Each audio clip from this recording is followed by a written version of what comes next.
Nestes días nos que as precipitacións non cesan, os problemas aumentan para os veciños da Rúa da Torre de Guillán. A veciñanza xa denunciou as inundacións provocadas polas obras que están a desenvolverse nun terreo en riba das vivendas. A situación empeora co paso dos días. Pois igual, se chove, isto non hai quen o pare.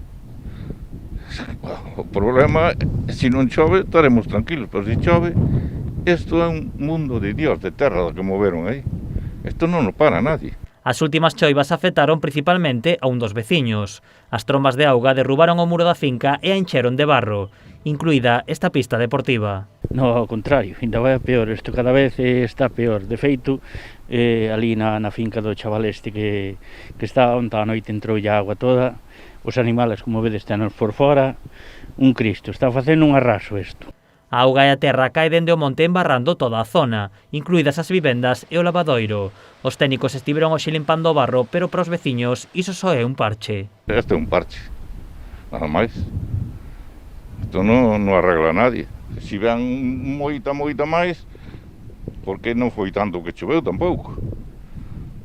Se chove moito máis, isto vai ser un desastre. Os veciños lamentan a falta de solucións por parte das administracións. Ninguna. De momento ninguna. Aquí, xa mañán estuvo a Policía Autonómica, de momento solucións ninguna.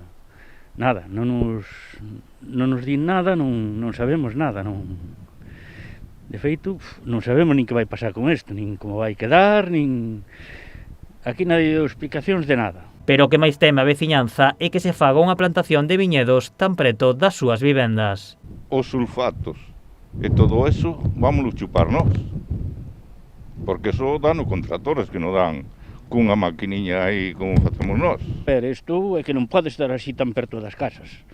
Isto xa non sei quen coño dou permiso, se é que o ten, quen coño dou permiso para poder facer isto, a ver se estamos as casas, mira como están, as casas pegadas, non hai ni 50 metros da primeira casa, está pegada ao lado. A Xunta está facendo un seguimento na zona para comprobar que se cumpriron todas as normas. Unha actuación que non conforma a veciñanza, que xa denunciou a situación ante a Policía Local, Augas de Galicia e o Seprona.